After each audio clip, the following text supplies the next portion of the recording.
네, 경제 소식을 빠르게 전달해 드립니다. 오늘 굿모닝 경제는 권혁준 경제평론가와 함께하겠습니다. 어서 오세요. 네, 어서 오세요.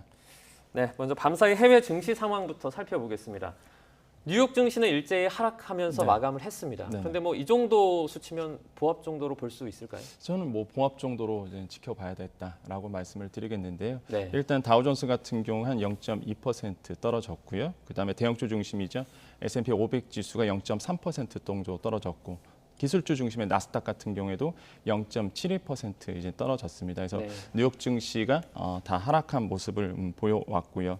어제 이제 포인트 같은 경우에는 관점으로 말씀드리면 인플레이션 지표 발표를 앞두고 사실 좀 관망세. 보합에서 좀 머물렀다라고 좀 평가를 해보겠습니다.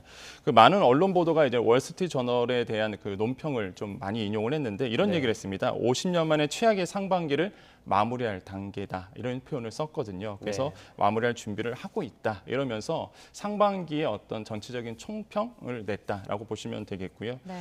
투자자들은 이제 앞서서 사실 그 인플레이션에 대한 경기 후퇴 신호에 대한 그 확인을 하기 위해서 이제 준비를 하고 있었습니다. 대표적인 게 바로 5월 근원 개인 소비자 물가 지표 가격 지수인데 이 지표에 대해서 이제는 시장에서는 좀 기다리고 있다라고 볼 수가 있겠고 이 지표를 확인한 다음에 들어가기 위해서 이제는 지켜보고 있다. 시장의 컨센서스는 한 4.7% 정도 이제 보고 있는데 과연 전년 대비해서 더 오를지 떨어질지는 뭐 지켜보셔야 되겠고요. 네. 그래서 시장에서는 이제는 인플레이션의 고점이 어디겠느냐. 사실 지난달에 고점 찍고 내려올 거라고 봤는데 네. 사실 예상을 좀 벗어났거든요. 그래서 이제 주가가 많이 하락한 부분이 있었는데 아직도 시장에서는 이제 피크아웃 그러니까 언제 고점 찍고 내려올지 이거에 대해서 이제는 모니터링을 이제 강화하는 모습들도 시장에서는 이제 느껴지고 있습니다.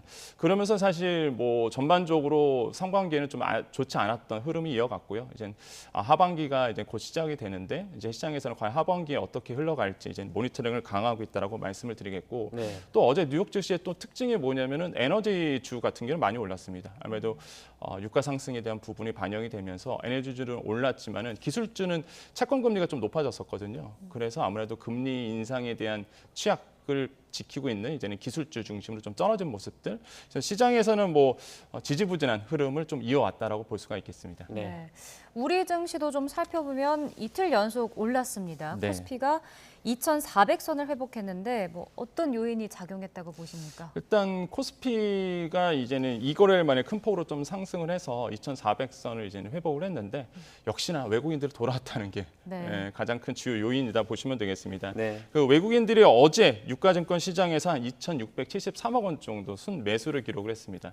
이번 달 들어와서 2번밖에 없었거든요.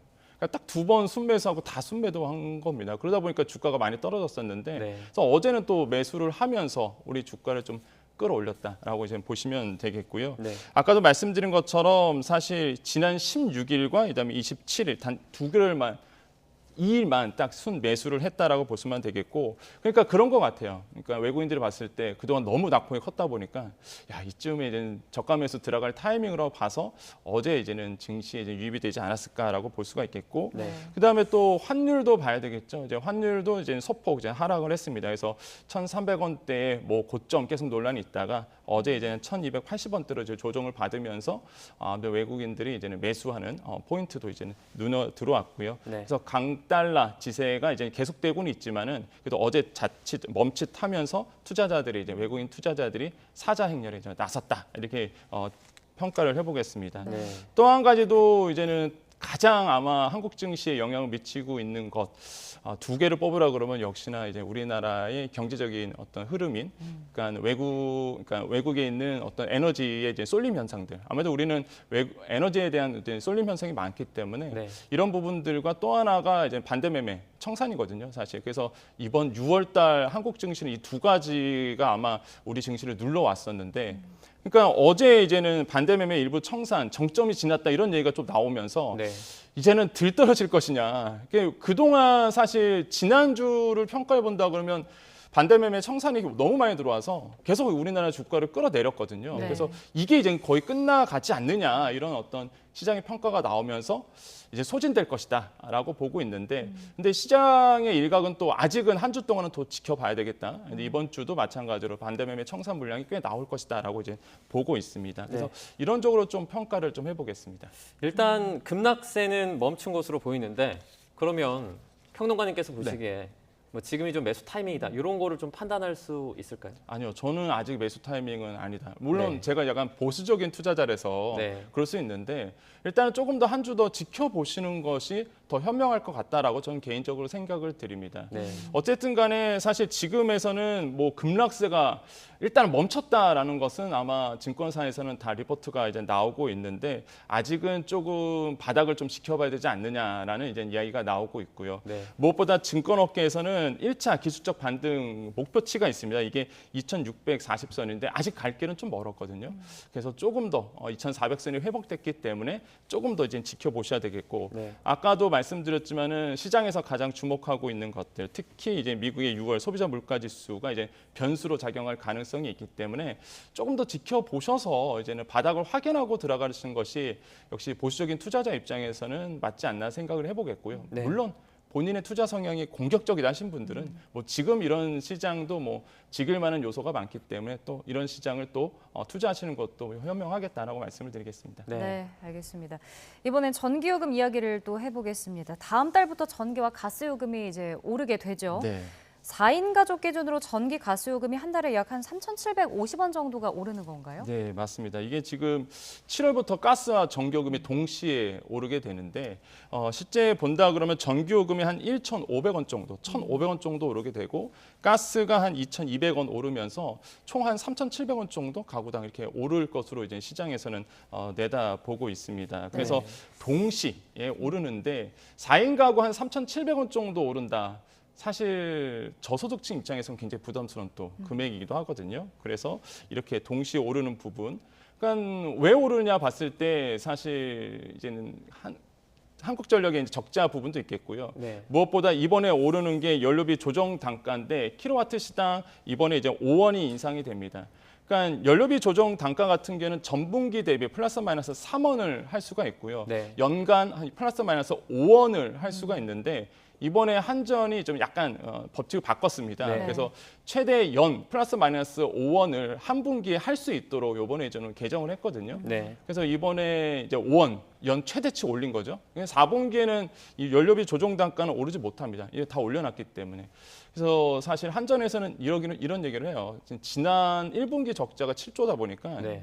33원 올려야 된다고 얘기를 했었거든요. 네. 그러면 33원 올리면 1분기 적자를 만회할 수 있다 이렇게 보고 네. 있는데 불가능한 얘기고요. 33원은. 그래서 이제는 연간 최대 올릴 수 있는 5원을 이번에 올려서 숨통은 좀 트였는데 그래도 아직 누적 적자가 크기 때문에 아무래도 한전 입장에서는 계속적으로 요금 인상을 요구할 것이다라고 보고 있습니다. 네. 도시가스도 마찬가지입니다. 7월에 이제 메가줄당 한 1.11원 정도가 올랐거든요. 그래서 이제는 전기와 가스가 이제 7월에 동시에 오르게 되는 현상이 이번에 일어났다라고 말씀을 드리겠습니다. 네. 그 우리나라 가정용 전기료가요. OECD에서 지금 네 번째로 저렴하다는 그런 수치가 또 나왔습니다. 네. 그리고 1인당 전기 사용량이죠. 네. 세계 3위다 이런 수치도 나왔어요. 네.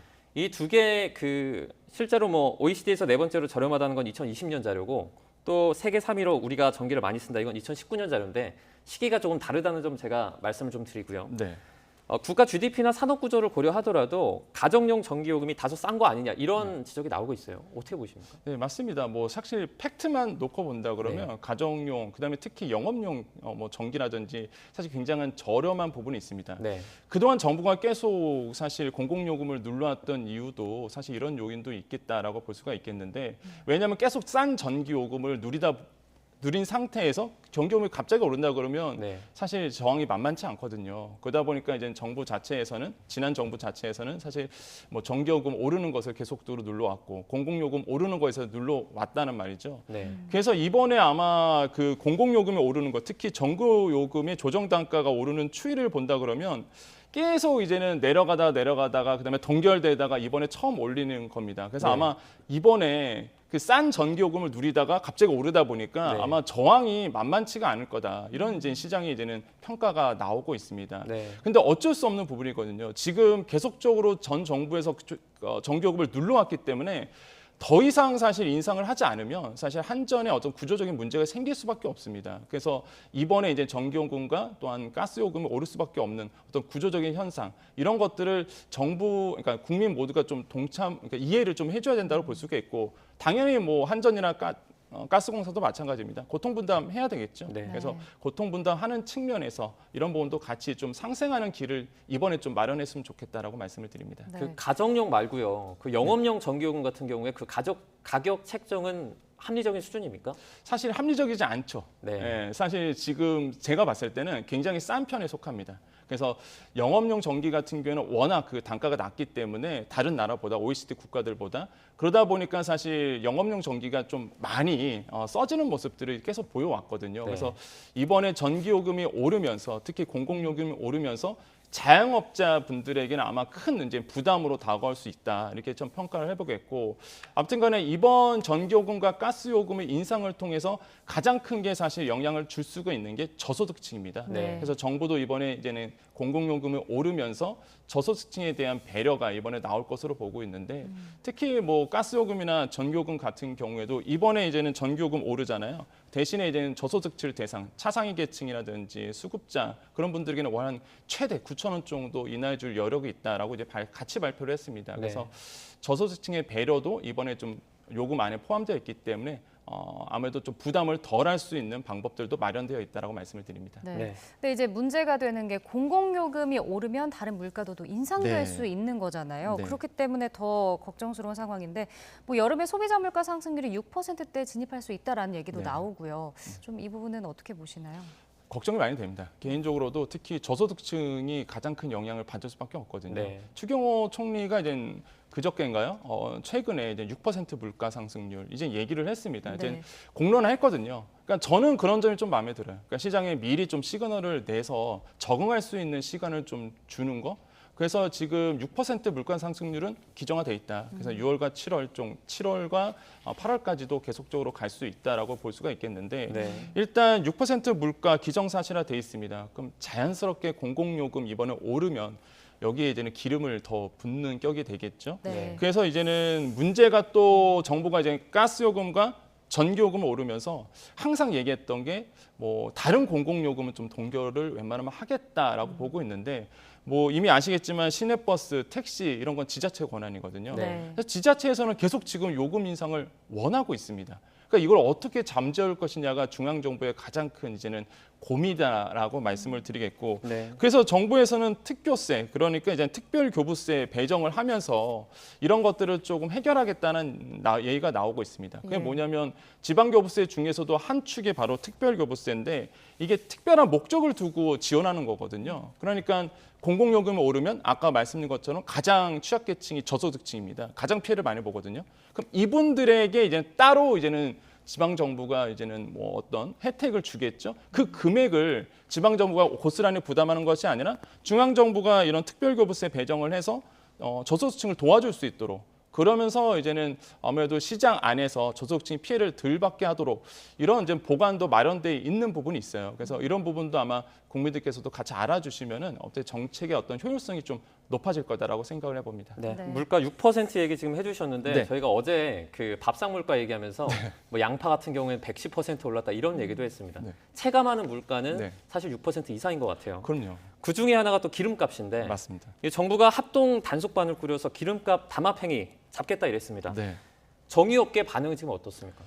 납작 엎드렸죠. 네. 지금 뭐 정유업계 같은 경우에는 뭐 어제인가요? 그저께 이제는 횡재세 횡재세 얘가 가장 큰 이슈였어요. 네. 그러니까 횡재세 이유가 나오다 보니까 뭐 주유소 입장도 그렇고요. 정유업계 특히 납작 엎드리는 부분이 있었습니다. 그리고 또 어제 또 담합에 대해서 이거는 이제는 정유사 업계가나 그 주유소를 이제는 담합 행위를 좀 지켜보겠다. 왜냐하면 유류세 인하가 30에서 37%까지 됐는데 네. 30% 내렸을 때 그때 기름값이 내려줘야 되는데 시장에서는 전혀 기름값이 일반 주유소에서 내리진 않았거든요. 네. 그래서 이제는 담합행위가 있는지를 지켜보겠다라고 보고 있는데 네. 사실 담합행위는 그렇게 눈에 보이진 않을 겁니다. 왜냐하면 구조적인 문제가 있거든요. 이제 기름을 받아와서 파는 게 자영업자들, 특히 주유소 자영업자 하시는 분들인데 네. 이제 기본 재고가 소진이 된 다음에 비싼 기름에 들어왔으면 비싸게 팔아야 되잖아요. 네. 그래서 이제는 재고 소진에 대한 그 시간이 걸리기 때문에 약간 그 반영이 좀 늘어진 부분이 있습니다. 근데 왜 정부가 담합행위에 대해서 얘기를 했느냐? 역시나 지금 시장에 이제 시그널을 주겠다라는 거죠. 절대 이런 짓 하지 말아라. 그래서 기본적으로 주유소에서도 어느 정도 고통 분담을 해달라는 어떤 시그널을 시장에 내비쳤다. 네. 그래서 아마 다음 달 되면은요, 아마 7월 1일부터 되면은 아마 이제 유류세가 37% 인하되지 않습니까? 네. 그러면 직영 주소 가셔야 되겠죠. 또는 알뜰 주소 가시면은 바로 인하 혜택을 좀 받아볼 수 있고, 특히 주유소 같은 경우에는 거의 90% 이상이 자영업자이거든요. 네. 지영이 아닙니다. 그래서 아마 체감하시기에는 조금 더 시간이 걸리지 않을까 이제 네. 시장에서는 내다보고 있습니다. 네. 자, 이번에 분양가 상한제 소식도 좀 살펴보겠습니다. 지난주에 개편안이 발표됐고 이제 6일 만에 관련 법규 입법이 예고됐는데 구체적으로 바뀌는 점에 대해서 좀 설명을 해주시죠. 일단은 가장 큰 게 정비 사업의 이제 가산비에 그 이번 주 저번에도 한번 말씀드렸지만 명도 소송비라든지 주거 이전비, 뭐 지출력 이런 것들이 포함이 된다는 거다. 이게 아마 가장 대표적인 변화라고 볼 수가 있겠고요. 네. 특히 이주비 대출이자라든지 실제 발생 이자 비용도 사실 이제 분양가에 포함이 되는 부분, 이런 부분이 아마 가장 큰 변화된 부분이 아닐까. 분상제에 이 개편안이 나왔을 때 가장 시장의 이슈였고요. 그러다 보니까 이제 분양가가 결국에는 이제 4% 정도 이제 시장에서 오를 것이다라고 이제 보고 있습니다. 그러니까 일반 분양자 입장에서는 사실 이제는 과거에 얘기했던 뭐 분양가의 실제 분양가의 뭐 80%에서 분양받는 일은 과연 어떻게 될지는 지켜봐야 되겠지만은 네. 아마 그런 현상은 좀 로또 분양은 아마 사라질 것이다라고 시장에서는 보고 있고요. 분상제가 이제는 개편이 되면서 아무래도 조합원들 입장에서는 좀 더 유리한 부분으로 가고 있다라고 이제 평가를 해보겠습니다. 네. 알겠습니다. 경제 이슈들 권혁중 경제평론가와 함께 자세하게 알아봤습니다. 오늘 고맙습니다. 고맙습니다. 네, 감사합니다.